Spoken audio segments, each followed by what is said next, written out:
GHMC డివిజన్ల పునర్విభజనకు సంబంధించిన జనాభా వివరాలు అధికారిక మ్యాప్ను డివిజన్ల వారీగా అధికారిక వెబ్సైట్లో అందుబాటులో ఉంచాలని హైకోర్టు ఆదేశాలు జారీ చేసింది. 24 గంటల్లో ఈ వివరాలను అందుబాటులో ఉంచాలని జీహెచ్ఎంసీ అధికారులను ఆదేశించారు. అభ్యంతరాల స్వీకరణను ఆ తర్వాత 2 రోజుల పాటు స్వీకరించాలని ఆదేశించింది.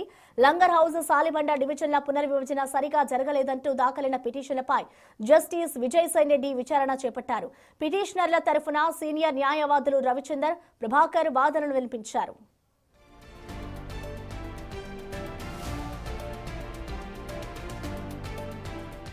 భౌగోళిక సరిహద్దులను పరిగణలోకి తీసుకోకుండా డివిజన్లను పునర్విభజించారని, ఒక డివిజన్ దాని పక్కనున్న మరో డివిజన్ మధ్య జనాభా తేడా 10% కంటే ఎక్కువ ఉండొద్దన్న నిబంధనను పట్టించుకోలేదన్నారు. డివిజన్లకు సంబంధించిన మ్యాప్ను కూడా ఇవ్వడం లేదని కోర్టు దృష్టికి తెచ్చారు. ఈ వివరాలేవీ లేకుండా ప్రజలు అభ్యంతరాలను ఎలా చెబుతారన్నారు. డివిజన్ల పునర్విభజనపై స్టే ఇవ్వాలని కోరారు. ఇటు జీహెచ్ఎంసీ తరఫున అడ్వకేట్ జనరల్ సుదర్శన్ రెడ్డి వాదనలు వినిపించారు. పరిపాలనా సౌలభ్యం కోసమే జీహెచ్ఎంసీని విస్తరించాలని ప్రభుత్వం నిర్ణయం తీసుకున్నట్లు కోర్టుకు తెలిపారు.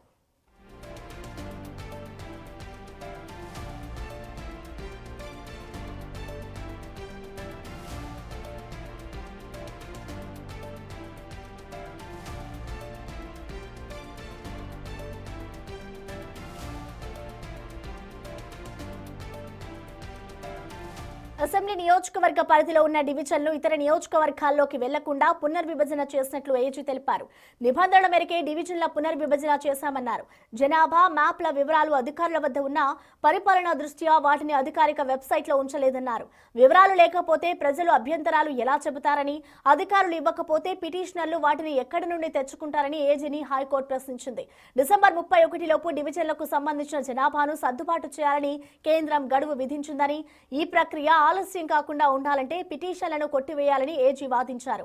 డివిజన్ల పునర్విభజనలో కోర్టులు జోక్యం చేసుకోరాదని ఏజీ వాదించారు. ఇరువైపులా వాదనలు విన్న హైకోర్టు జీహెచ్ఎంసీ డివిజన్ల పునర్విభజనలో జనాభా మ్యాప్ వివరాలను అధికారిక వెబ్సైట్లో 24 గంటల్లోపు అందుబాటులో ఉంచాలని ఆదేశిస్తూ పిటిషన్లపై విచారణ ముగించింది.